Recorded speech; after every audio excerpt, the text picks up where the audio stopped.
बस में है ससुराल। रात का समय था। वर्मा परिवार में हलचल मची हुई थी क्योंकि कल सुबह सबको शिमला के लिए निकलना था। महेंद्र और सरोज दोनों पूरे परिवार को बस लेक्चर देने में लगे हुए थे। सरोज, अरे ओ सरोज। अरे चिल्ला क्यों रहे हो, मैं यहीं तो हूँ। अरे मैं ये कह रहा हूँ कि तुम्हारी तैयारी तो पूरी हो गई है ना कल की, या कुछ बाकी है? अभी देख लो सब कुछ। मेरी तैयारी सबसे पहले होती है, ये सवाल तुम अपने लड़कों और बहुओं से करो। कहाँ है वो सब लोग? अपने अपने कमरे में होंगे, और कहाँ होंगे। महेंद्र फौरन भागता हुआ सबसे पहले अपने बड़े बेटे गौरव के कमरे में पहुंचा। गौरव, सोनिया, दोनों कमरे में ही हो? हाँ पापा, आ जाइए, बताइए क्या बात है। कल सुबह हम लोगों को निकलना है। तुम लोगों की तैयारी तो पूरी हो गई है ना? नहीं पापा जी, बस पैकिंग ही कर रहे हैं। हे भगवान, तुम लोगों ने अभी तक पैकिंग नहीं करी। सुबह तक हो जाएगी ना? अरे कैसी बात कर रहे हो पापा, पैकिंग तो अभी 1 घंटे में हो जाएगी। आप इतनी चिंता क्यों कर रहे हो। 1 घंटा नहीं, आधे घंटे में करो, जल्दी से फौरन। जब कहीं जाना होता है तो मेरे पेट में हौला उठता है, मुझे पूरी तैयारी चाहिए होती है। अगर आपके पेट में हौला उठ रहा है तो आप हमारे पेट में क्यों दर्द कर रहे हैं। क्या? नहीं नहीं, उसने कुछ नहीं कहा पापा, आप जाइए, हम लोग 15 मिनट में पैकिंग कर लेंगे। महेंद्र गौरव के कमरे से निकल गया और फिर सीधा अपने छोटे बेटे राजू के कमरे में पहुंचा। वहां सरोज पहले से मौजूद थी और उन्हें लेक्चर दे रही थी। रूबी, तुमने कोई दवाई रखी है या नहीं। नहीं, दवाई तो नहीं रखी। वो क्यों रखनी है भला। हे भगवान, आजकल की बहुओं को तो सब कुछ बताना पड़ता है। हम लोग पहाड़ों के सफ़र पर जा रहे हैं, तुझे पता है उन रास्तों पर कितनी उल्टियाँ होती है, तबीयत बिगड़ती है, और पूछ रही है दवाई की ज़रूरत क्या है। अरे मम्मी, तो इस पे चिल्ला क्यों रही हो, अभी रख लेते हैं। बोला बोला जोरू का गुलाम। तुम लोगों की पैकिंग तो पूरी हो गई ना? हाँ पापा, हो गई है, बस मम्मी ने अभी दवाई बताई है तो वो रख लेते हैं। ठीक है, सुबह जल्दी तैयार रहना। फिर महेंद्र और सरोज अपने कमरे में चले गए और सो गए। सुबह के 4 भी नहीं बजे थे कि महेंद्र और सरोज जाग गए। महेंद्र ने घड़ी देखी और हड़बड़ाकर उठे। उठो उठो, वरना बहुत देर हो जाएगी, हम लोग तो वैसे भी लेट चल रहे हैं। है, अभी तो सूरज भी नहीं निकला, कौन सा हवाई जहाज पकड़ना है जो इतनी जल्दी उठा रहे हो। शिमला की ठंडी हवा में वट्टर गश्ती करनी है कि यहाँ रजाई में पड़े पड़े खर्राटे मारना है? चलो उठाओ फटाफट सबको। सरोज ने भारी मन से रजाई छोड़ी और एक एक कर पूरे परिवार को उठाने लगी। उठो, दिन चढ़ गया है, कब तक सोते रहोगे। अरे मम्मी जी, आप बिना भी रात खत्म नहीं हुई, आप यहाँ क्यों आदम की। मम्मी, शिमला भाग कर थोड़ी ना जाना है, थोड़ा तो सोने दो, हद हो गई। अच्छा, तो ये बताओ, तुम लोगों को नींद ज्यादा प्यारी है या शिमला का मजा। हाँ, शिमला शिमला, ठीक है, हम उठ गए। गौरव, चल तू भी उठ जा, तेरे पापा बुला रहे हैं। उठ गया उठ गया। इधर महेंद्र, राजू और रूबी के कमरे में घुसे। अरे राजा बाबू, अरे महारानी, उठो उठो, नहीं तो यहीं रह जाओगे। पापा, क्यों आप मिलिट्री स्कूल का माहौल बना रहे हो, सोने दो ना। हाँ पापा जी, हम तो सपना देख रहे थे, हम शिमला पहुंच चुके हैं। हाँ, और सपने में तुमने ये भी देख लिया होगा कि तुम्हारे आलस के कारण पूरी बस छोड़कर चली गई। अच्छा बाबा, उठ गए, आप जाओ, हमारे। आखिरकार सब उठ गए, लेकिन उनका चेहरा देखकर लग रहा था कि नींद उनके लिए शिमला से भी ज्यादा जरूरी थी। उधर महेंद्र ने अपनी बहन बबीता को फोन लगा दिया। हाँ बबीता, जल्दी आ जाओ। देखो, सरोज की बहन तो अभी तक नहीं पहुंची और मुझे शक है कि वो देर करेगी ही। भाई साहब, आपको इनका इतिहास पता है, फिर भी उम्मीद लगाए बैठे हो। हाँ, उम्मीद भी वही लगाता है जहाँ गड़बड़ की गुंजाइश ज्यादा होती है। थोड़ी ही देर में बबीता और मनोज आ गए, लेकिन सरोज की बहन सरिता और उसके पति राहुल का कोई अता पता नहीं था। देखो, मेरी बहन और उसका पति आ गए समय पर, लेकिन तुम्हारी बहन हमेशा की तरह लेट है। अच्छा, और जब तुम्हारी बहन शादी के पहले घंटों तक तैयार होती थी, तब तुम क्या करते थे। मैं इंतज़ार करता था, लेकिन अब तो मैं बूढ़ा हो गया हूँ और मेरी हड्डियाँ ज़्यादा इंतज़ार नहीं कर सकती। ओहो, तुम बूढ़े नहीं हो, बस मेरी बहन के मामले में तुम्हें बातें बनाना आता है। आ रही होगी वो भी। तभी सरिता और राहुल हड़बड़ाते हुए पहुंचे। ओ सॉरी दीदी, थोड़ा लेट हो गया। दरअसल गाड़ी स्टार्ट ही नहीं हो रही थी। वाह, बहाने भी ऐसे बनाए जैसे मोदी जी को रिपोर्ट देनी हो। चलो अब बैठो बस में। अरे वो सब तो ठीक है, पर ये बताओ कि हम जा कैसे रहे। हमने बस बुक की है फूफा जी। क्या बस? मुझे लगा फ्लाइट से जा रहे हो। फ्लाइट? शिमला के लिए फ्लाइट? कौन सा इंटरनेशनल टूर कर रहे हो? अरे कम से कम ट्रेन तो होती। ये बस का आइडिया किसका था? इस घर की प्रधानमंत्री सरोज का। और अब इस पर बहस करने का कोई फायदा नहीं है। फूफा का तो नाराज हुए बिना खाना ही हजम नहीं होता। खैर, बहस के बाद सब बस में बैठे, लेकिन सीट चुनने में भी 15 मिनट लग गए। भाई ये बस है या शादी का स्टेज? हर कोई अपनी पसंद की जगह ढूंढ रहा है। सीट पक्की कर लो वरना सीट नंबर पर नीलामी लगानी पड़ेगी। सब लोगों ने जैसे तैसे अपनी सीट पकड़ी। बस चलने ही वाली थी कि तभी अचानक बाहर से किसी की आवाज आई। अरे मेरा क्या, तुम लोग मुझे छोड़कर जा रहे हो? वो कोई और नहीं बल्कि महेंद्र की माँ रामकली थी। उन्हें देखकर महेंद्र के पैरों तले बस खिसक गई। मेरा मतलब है जमीन खिसक गई। ओ माँ, मैं तुम्हें बताना ही भूल गया। आओ आओ। अरे नालायक, तेरा दिमाग है या गोभी का फूल? अपनी माँ को ही भूल गया। माँ, इसका तो ध्यान सिर्फ बहस करने में ही रहता है। और गौरव, राजू, तुम कैसे हो मेरे पोते? हाँ, कोई मुझे याद नहीं करता। सॉरी दादी। सॉरी दादी। अंग्रेज चले गए और सारी दादी छोड़ गए। आखिरकार रामकली को भी बस में बिठा दिया गया और ड्राइवर ने झुंझलाते हुए बस स्टार्ट कर दी। भाई साहब, आधे घंटे से ये बस पार्किंग में लगी है, अब तो चलने दो। हाँ हाँ, चलाओ चलाओ, हमने कब रोका है। और आखिरकार बस चल पड़ी। बाहर की ठंडी हवा और खुशनुमा माहौल में सबने सफर का मजा लेना शुरू कर दिया। शिमला जाने की उम्मीद में पूरा परिवार मजे में हंसी ठिठोली कर रहा था, लेकिन ये सफर इतना सीधा साधा नहीं रहने वाला था। बस चलते ही रामकली ने अपनी नाराजगी जतानी शुरू कर दी। अरे ये क्या, मुझे खिड़की वाली सीट क्यों नहीं मिली? सरोज, तू ही खिसक जा, मुझे खिड़की के पास बैठना है।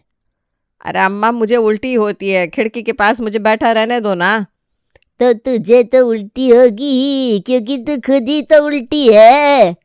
हाँ, और आप सीधी है ना, तो फिर चुपचाप सीधे तरीके से क्यों नहीं बैठ जाती? अरे अपनी सास से ऐसे बातें करती है, यही तेरी परवरिश है। देख लेना, एक दिन तेरी बहुएं भी तुझसे ऐसे ही बात करेंगी। नहीं अम्मा, मेरी बहुएं मुझसे ऐसे बात नहीं करती और ना करेंगी, क्योंकि मैं बहुत अच्छी सास हूँ। जब सास अच्छी होती है ना तो बहुएं भी अच्छी होती है, आपकी तरह नहीं होती। बस में माहौल गर्म हो गया। सानिया और रूबी कानाफूसी करने लगी। लगता है आज दादी और मम्मी के बीच में कुश्ती मैच होगा। हाँ, और रेफरी होंगे पापा। अरे बस करो आप लोग। बस में ही तो बिठा रखा है, और कितनी बस करेगा? अरे मेरा मतलब है आप ज्यादा लड़ाई मत करो। बबीता, तुम अपनी सीट दे दो माँ को। अरे वाह, मैं क्यों हटूं? अपनी पत्नी से कहो ना। सरोज। अच्छा, मतलब अंत में मुझे ही कुर्बानी देनी पड़ेगी। मेरी तो कोई इज्जत ही नहीं है ना इस घर में। आखिर भारी संघर्ष के बाद सरोज अपनी सीट छोड़कर दूसरी सीट पर चली गई और रामकली किसी विनर की तरह खिड़की वाली सीट पर बैठ गई। जैसे तैसे शांति छाई, पर अचानक मनोज अपनी सीट से उछलकर खड़ा हो गया। बस रोकिए, मुझे नेचर कॉल आ रही है। अबे अभी तो चले, इतनी जल्दी नेचर कॉल? बस रुकवानी पड़ी। मनोज नीचे जाकर आया और बस फिर चल पड़ी, लेकिन 2 मिनट बाद ही राहुल बोल पड़ा। बस रोकिए, अब मुझे नेचर कॉल आ रही है। अरे अभी तो रुके थे, तब नहीं कर सकते थे? क्या सो के जाग रहे हो? देखिए, अब मनोज जी को जाना था तो आपने रोक दिया, अब मुझे जाना है तो रोक नहीं सकते।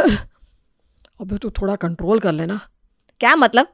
मेरे जीजा जी को जाना ही पड़ेगा। और क्या हुआ अगर देर से आई? जरूरत कभी भी आ सकती है। ड्राइवर ने झल्ला कर फिर बस रोकी और राहुल भी जाकर आया। बस चली ही थी कि रामकली ने भूख का राग छेड़ दिया। अरे मुझे बहुत तेज भूख लग रही है, अब कोई खाना खिलाएगा या भूखी ही मरेगी मेरी आत्मा? अरे यहाँ खाना कहाँ से लाया? मैंने सारा सामान साथ रखा है, बस खाना बनाना पड़ेगा। बस में खाना बनेगा? हाँ, क्यों नहीं। सोनिया, तो दादी के लिए जल्दी से खाना बना दे। रूबी, तू बना दे। मैं क्यों बनाऊं? आपको कहा गया है आप बनाओ। अब सोनिया और रूबी में लड़ाई छिड़ गई। बड़ी आई महारानी, मैं क्यों बनाऊं, तू बना। जब खाने की बात आती है तो सारी जिम्मेदारी मुझ पर डाल देती हो आप। अब तक कंडक्टर साजन परेशान हो चुका था। बस कोई भी खाना बनाए लेकिन जल्दी करो, मैं यहाँ महाभारत देखने नहीं आया हूँ।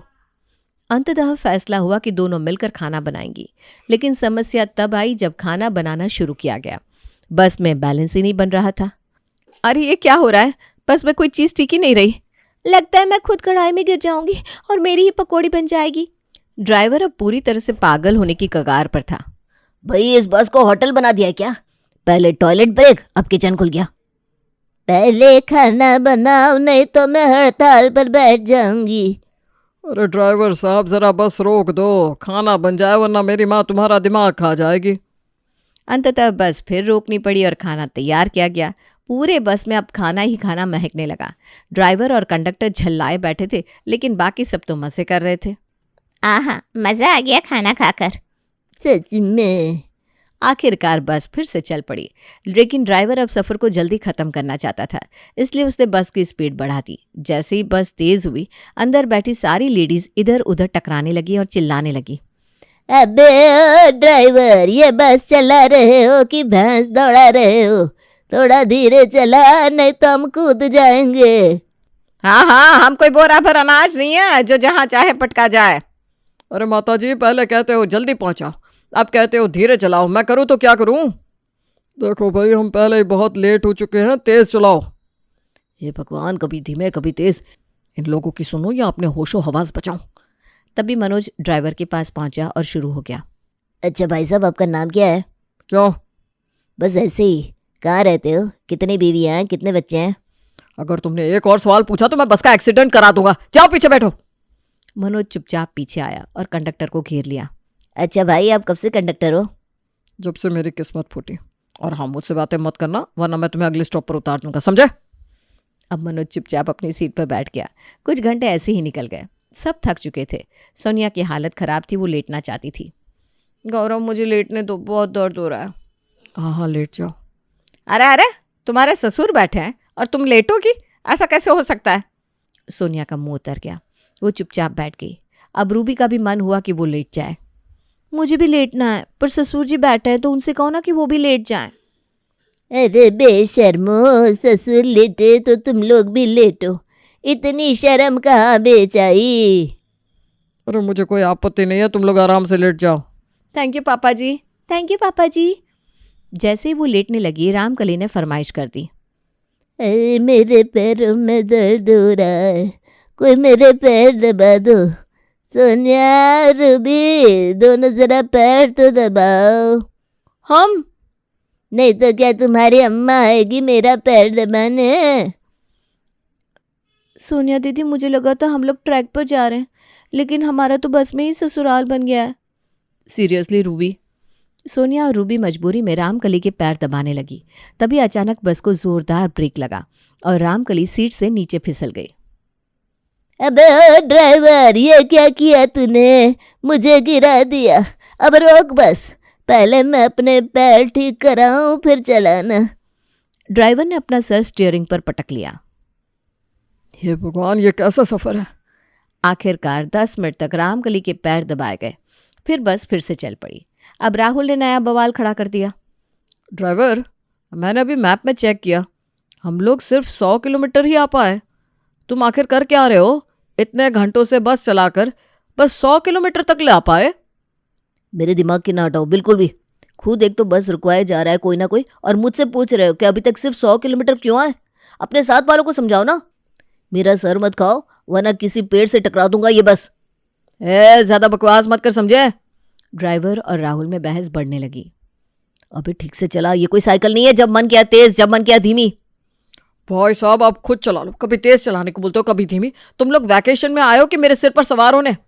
ज्यादा नौटंकी मत दिखाओ, तुम्हें बस चलाने के पैसे मिल रहे हैं, फ्री में नहीं चला रहे हो। तभी अचानक एक जोरदार झटका लगा और ड्राइवर ने बस एकदम से रोक दी। धड़ाम, पूरा बस झनझना गया।